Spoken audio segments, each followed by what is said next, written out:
সর্বোচ্চ দুর্নীতি হয়েছে ইন্টারিম গভর্নমেন্টের সময়ে।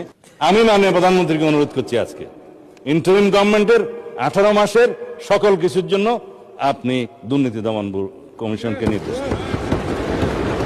করাপশন কোথায় হয়েছে, কিভাবে হয়েছে, কারা করেছে, সবকিছু ফাইন্ড আউট হোক। কারণ ভিত্তি হচ্ছে টিআইবি গত কয়েকদিন আজকে একটা রিপোর্ট দিয়েছে, আপনারা পত্রিকায় শুনেছেন। সর্বোচ্চ দুর্নীতি হয়েছে ইন্টারিম গভর্নমেন্টের সময়ে, সেই দুর্নীতির পরিমাণ। প্রত্যেক সময় সরকারের সমালোচনা করাটা উচিত আমার মনে হয় না, কেননা যেটা সরকারের সমালোচনা করার মতো কাজ করে সেটার সমালোচনা অবশ্যই করব। আর যেটা সরকার এমন কিছু ভালো কাজ, এমন কিছু পদক্ষেপ নেবে, অবশ্যই সরকারকে ভালো কিছু দেওয়ার চেষ্টাও করব।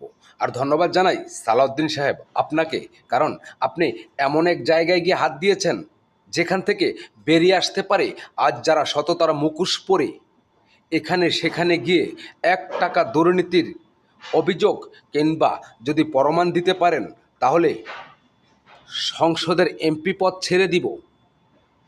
যারা বলছে বিশ্বাস করুন তাদের নামগুলোই আগে বের হয়ে আসবে। আর যেহেতু আপনি বলেছেন যে সর্বোচ্চ দুর্নীতি হয়েছে ইউনূসের আমলে, আর করেছে যারা, সেগুলো তো আমরা জানি, অবশ্যই আমরা জানি। আর জেনেও আমরা আজ বোবা, আর জেনেও আজ আমরা একেবারেই নীরবতা পালন করছি। কারণ একটাই, আর সেটা হচ্ছে উচিত কিছু বলতে গেলেই ট্যাগ দেওয়া হয় সে আমলিক, সে আমলিকের দোসর। আর এই কারণে আজ নীরবতা পালন করছে দেশের সভ্যশান্ত, দেশের অনেক মেধাবী মানুষরাও। আর ওই যে আমরা কিছুদিন আগেও শুনেছিলাম না যে বিটকয়েনের মাধ্যমে টাকা বিদেশে পাচার হয়েছে, আর সেই বিটকয়েনগুলো এই তদন্তের মাধ্যমে বের হয়ে আসবে আসলেই কারা মুখোশধারী শয়তান আর কারা দেশের অর্থ দুর্নীতি করেছে। যদি তাই না হবে, এমন কি হয়ে গেছে 24 থেকে 25 পর্যন্ত যে ইতিহাসের রেকর্ড ছাড়িয়ে সুইস ব্যাংকে বাংলাদেশিদের টাকার অর্থ হার এত পরিমাণে বেড়েছে যা বিগত 54 বৎসরের ইতিহাসকেও মাটি দিয়ে ফেলেছে।